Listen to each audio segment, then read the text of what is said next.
We are talking about perfectionism.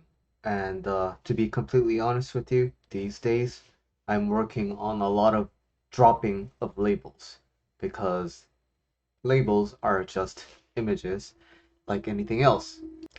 The image that I'm referring to is the concept of an image in the Buddhist scripture, the Diamond Sutra, where we're not seeing things as they are, which is basically nothing exists truly and everything is impermanent.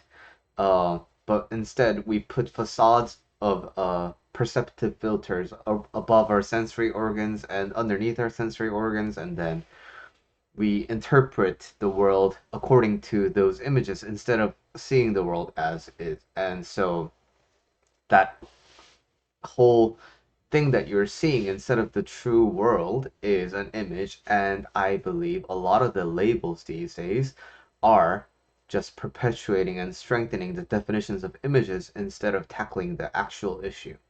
But sometimes it's important to talk about these images because that's what the people are attached to. And if I'm having a cold and someone preaches to me about the importance of having good health, it wouldn't really help me that much. I need cold related relief, cold related advice.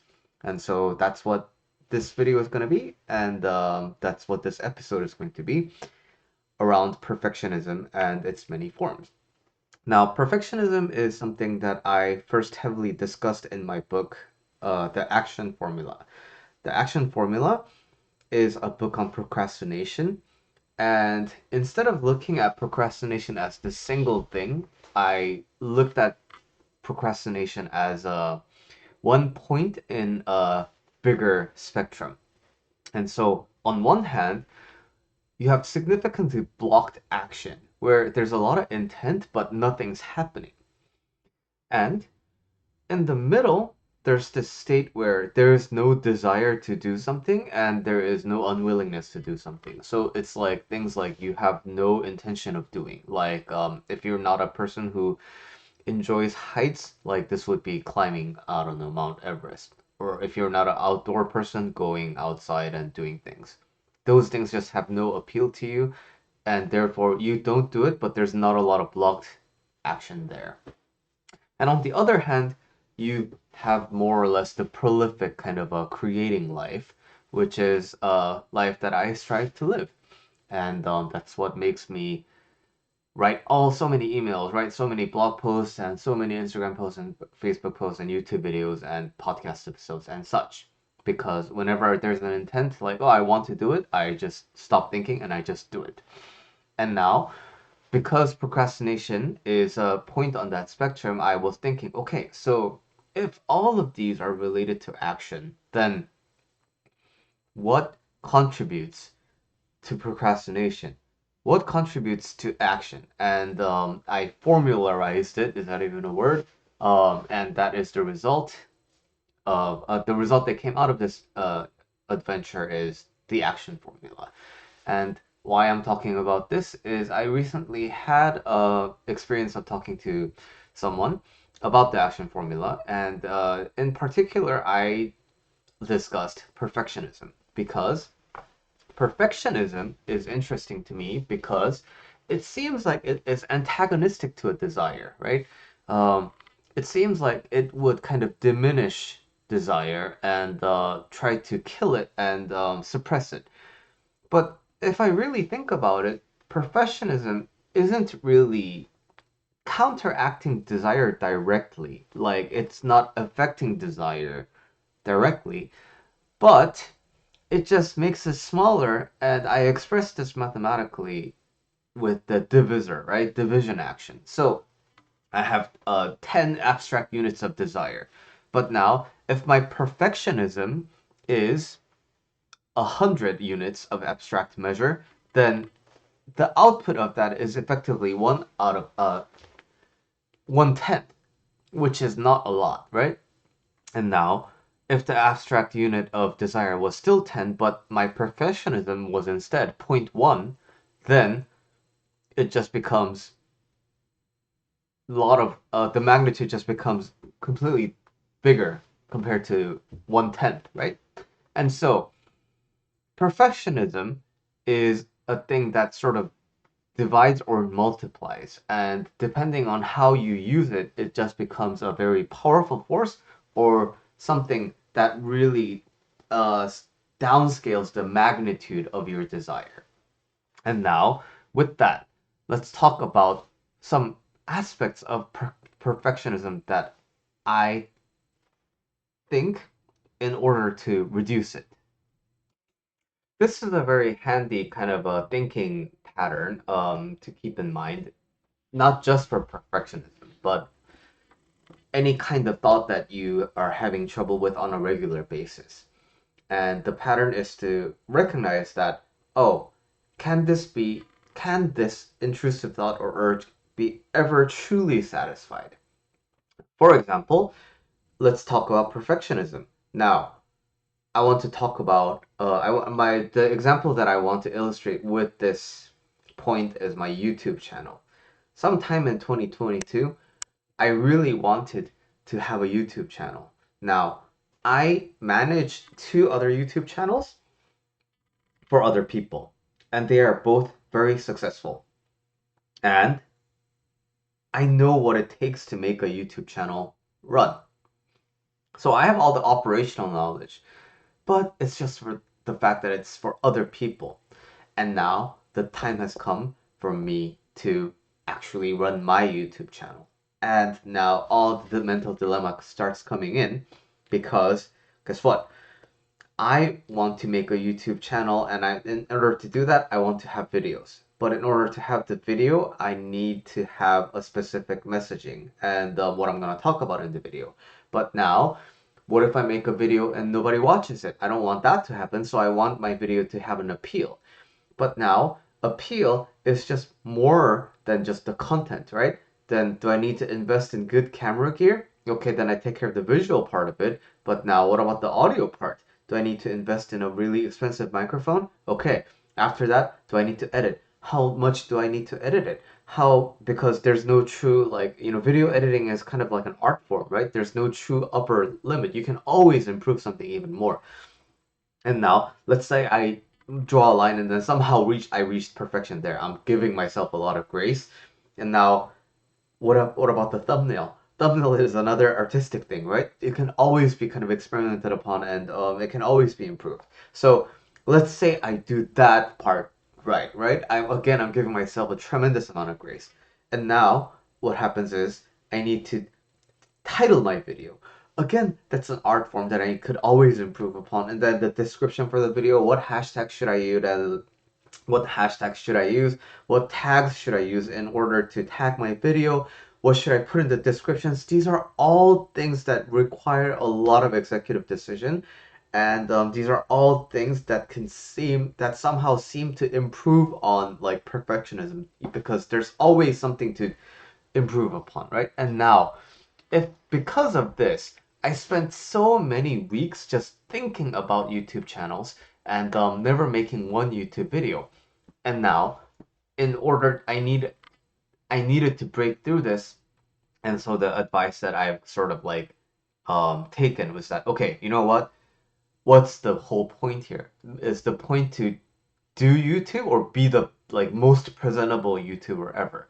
Well, since I'm a one-man operation, clearly my goal is to just be on YouTube, not be this like giant production company that makes the best YouTube videos. Okay, good. Since I decided that, I just got my cell phone out and then I just uploaded a bunch of shorts. And that's how I got the momentum to start building this YouTube channel that I have now.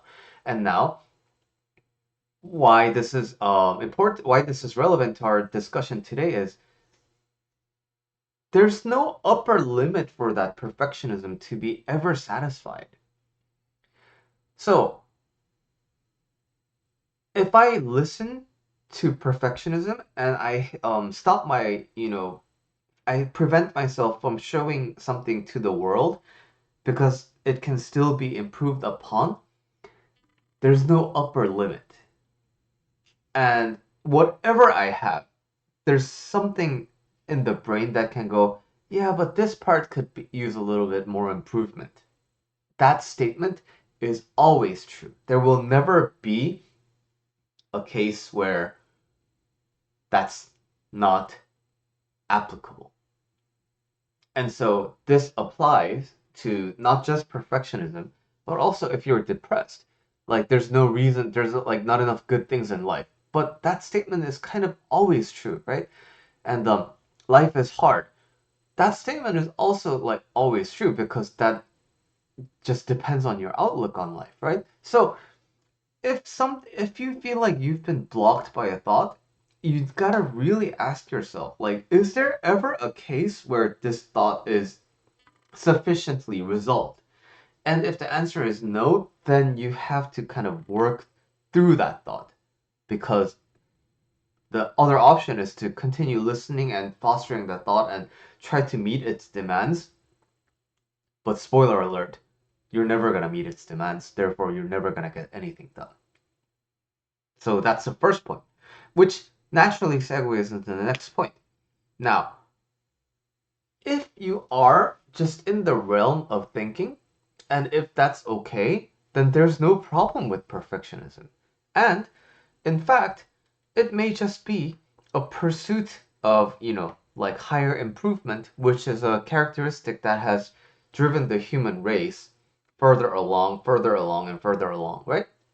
And now, if your thoughts never need to transpire into anything in the real life. So, for example, I have a lot of business coaching clients, but if their goal isn't to make money, then good. Perfectionism helps you keep your mind in check and constantly challenges your beliefs about how this could potentially be better.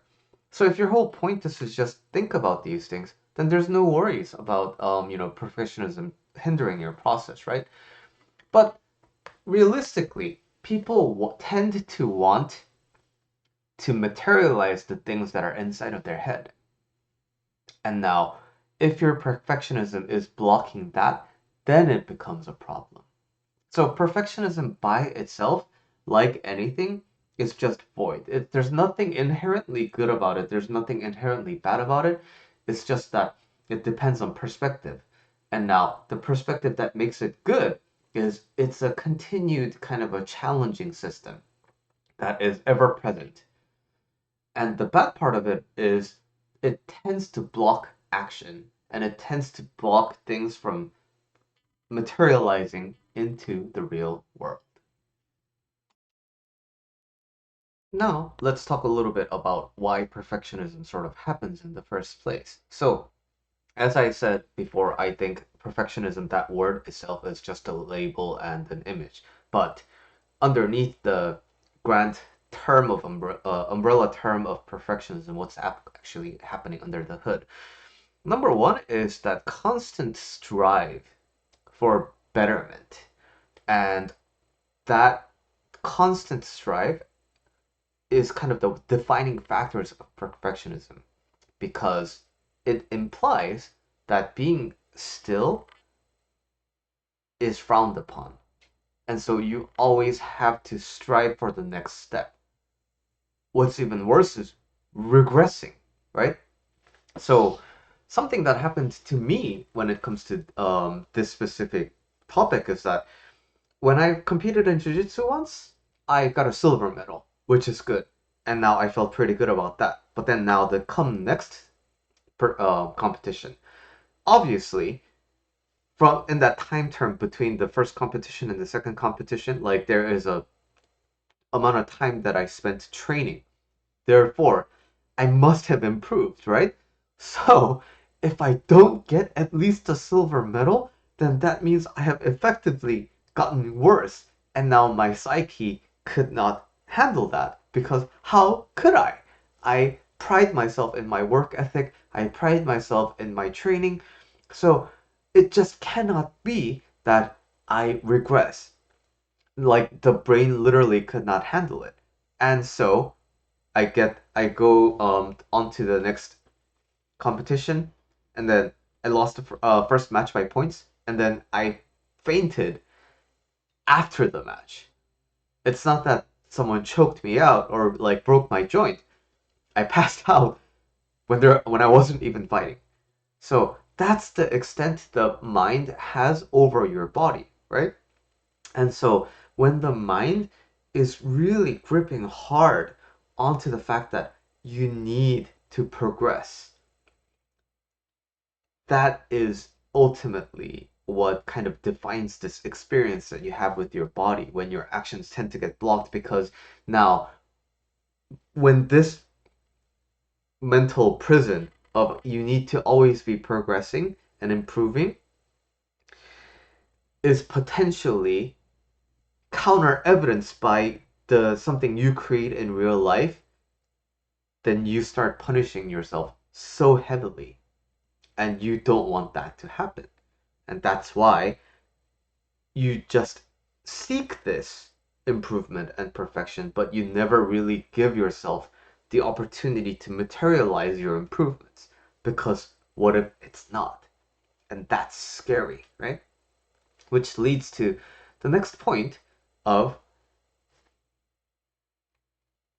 if there is the constant pursuit of betterment, then there's a superiority that starts forming, right? So if it's not better, then it's effectively worse. Now, where this gets a little bit tricky is better and worse are relative terms for people. But the more we pursue as a humanity higher peaks, for example, the Olympic records, or like how far we can venture out into space, or how far we can magnify something, the standards for the everyday person's progress and perfection and better, no matter what area it is, it generally tends to go higher along with the progress of humanity. And so over time, perfectionism, I predict, will become even more prevalent because now you have so many information, so much information and knowledge about how everyone else in the world is progressing that much and that at that rate. And so your standard of evaluation of better may differ, and standard of evaluation of worse may differ. But in general, along with humanity, the people's standard in general will also elevate. So to summarize, what makes sort of the symptoms of perfectionism happen is that number one, the constant pursuit of improvement and how we label good and bad, and how bad is something to be really avoided and punished upon, and how the more this happens, the more the global standard unconsciously tends to be shifted up. And so you see this in athletes, and athletes these days have a wealth of information available on YouTube and Instagram, and so they might be only 1 or 2 years into a sport, but they are constantly measuring themselves with people who are really like god tier at years 1 and 2 because they're genetically gifted with athleticism, or they're comparing themselves to the videos that they are used to watching at home. And compared to that, they always find themselves lacking, and therefore they lose interest in everything. That's something that can happen in the realm of athletics. In terms of business, your advertisements and your copywriting, those all will improve, and your graphics too, right? And all of those things that are externally visible to your clients from a business perspective, they will also improve over time in terms of quality and aesthetics and how things are generally perceived. And when you don't have a conscious training of your mind and intention setting of like, you know what, I'm gonna do my own thing, you will also be gravitated towards, oh, I want to pursue that. I want my, Instagram post to look like that. I want my photos to look like that. I want my overall trends. I basically I want my material to follow the overall trends that are currently being meta in the scene of my business, and that will that meta will constantly be shifted and affected by other advancements, and so that's how it'll affect business. And so, in order to really tackle this, how should we tackle this? Is there a right answer? So, I want to give you, now that we have explored, the reasons for this happening and how it generally looks, let's talk about the solutions. Number one, if you are a practicing Buddhist and you're familiar with the ideas introduced in the Diamond Sutra, then it's a practice of constantly seeing beyond the images. There is no better, there is no worse, there is no perfection, and everything just is. So, let's say you want to make a YouTube video. Now, what does the Diamond Sutra say? Do not let your heart linger, just give your heart. And so, okay, what constitutes making a video? Pressing the record button in front of a camera and having that file and going onto YouTube and uploading it. Good. You have satisfied it. And now you made a YouTube video. And you just repeat that over and over. And that's how you have a YouTube channel. You have a business and now you want to make money with it. How do you make money with it? Your clients need to know that your business exists and what problems your business solves. And so, how do you do that? You make posts about informing clients of what your business does and what that value can do for them on the long run. And how do you let them know? You email them, make a video about them, and so on.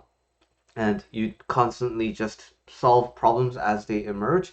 Well, problems are also a construct. You constantly intend your mind into something whenever you want, and you just do it without, no matter what your brain says, because the brain and the mind are fickle things. They're always going to give you things to think or feel. But regardless of that, you train your will, the clean will and the desire, and you just apply it like you do every day in your daily practices of meditations or prostrations.